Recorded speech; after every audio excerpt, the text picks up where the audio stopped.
All right, let's dive in. Today, we're talking about the secret scaffolding that keeps a business running smoothly.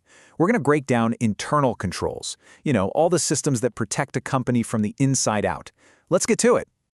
Seriously, just think about that for a second. You've got this complex organization, right? Money's flying around, products are shipping, data is everywhere. So what's the one thing standing between all that and just total chaos? Well, the answer is a really well-designed system of internal controls. So here's how we're going to look at this. We're going to use 4 different lenses. First, we'll get the big picture of what controls even are. Then we'll talk about timing and the difference between stopping a problem and just finding one. After that, we'll focus on people and processes. And finally, we'll take a peek inside the digital fortress of system controls. Okay, first up, the big picture. Before we can start sorting controls into different buckets, we really need to get on the same page about what they are and what they're supposed to do. Now, I know that sounds a little dense, but a couple of phrases really jump out here. The first is process. This tells you right away that internal control isn't some one-time thing you set up and forget. It's ongoing. The other key phrase is reasonable assurance.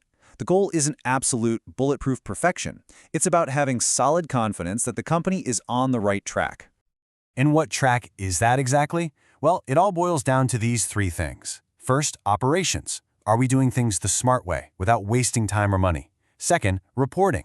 Can you actually trust the numbers we're putting out? And third, compliance. Are we playing by the rules? Every single control, no matter how small it seems, is there to help with one of these 3 goals. Okay, next lens. Let's talk about timing. Because a really powerful way to think about controls is when they kick in. Are they trying to stop something bad from happening, or are they designed to find it after the fact? And that brings us to this classic showdown, preventative versus detective controls. Here's the easiest way to think about it. A preventative control is like locking your car door. It's simple, you do it beforehand, and it stops a theft from happening. A detective control? That's the car alarm that starts screaming if somebody breaks the window. It's reactive. It doesn't stop the break-in, but it sure lets you know what happened. So what does this locking the door approach look like in a business? Well, it's things like requiring a manager's signature before a big purchase goes through, or making sure different people handle different parts of a transaction.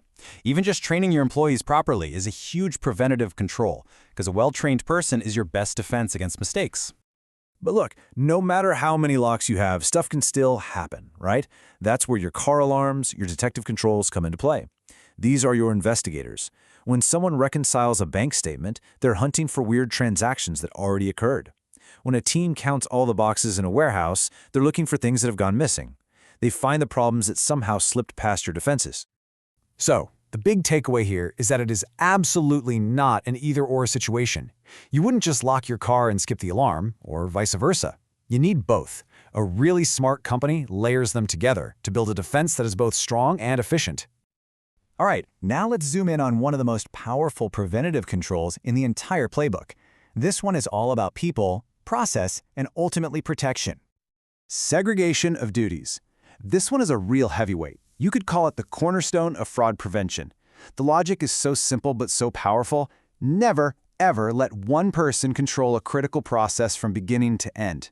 When you split up the responsibilities, you make it incredibly difficult for one person to do something shady and cover their tracks. Let's make this real. Imagine your company needs to pay a bill. With good controls, a manager is the one who authorizes the payment. Then, a completely different person in accounting actually records it and prints the check. A third department then has custody of the signature stamp. And finally, a 4th person comes in later to reconcile everything. You see that web?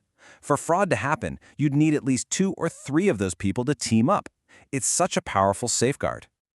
For our last section, let's step away from paper and process for a minute and move into the digital world. It's time to go inside the digital fortress and see how companies control their computer systems. In the world of IT, you've basically got 2 big categories of controls. Think of general controls as the huge, strong outer walls of a fortress. They protect the entire kingdom. We're talking passwords, firewalls, data backups. Then you have application controls. These are like the dedicated guards posted at the door of each important building inside the fortress. The payroll office, the treasury, they're specific to a single piece of software. This chart makes the difference really clear. Just look at the scope. General controls are huge. They cover the whole IT environment to keep everything secure and running. Application controls are laser-focused on one single program, just to make sure the transactions inside it are right. A perfect example of an application control: you know when a website won't let you type letters into the phone number field? That's it right there. And the bottom line is you absolutely have to have both. The fortress walls have to be strong for the guards inside to do their jobs. I mean, what good is the world's most accurate payroll software if your main network doesn't even have a firewall? And that really brings everything together. You know, whether we're talking preventative, detective, safeguarding, or system controls, these aren't separate things to choose from. They're all just different threads that a smart organization weaves together to create this strong, resilient, protective web. So, as you can see, internal controls are so much more than a boring checklist for accountants. They're a fundamental part of a company's strategy for success and even survival. Which leaves us with one final thought. It's not just about the controls you have in place today. The real question is your strategy ready for the risks that are coming tomorrow?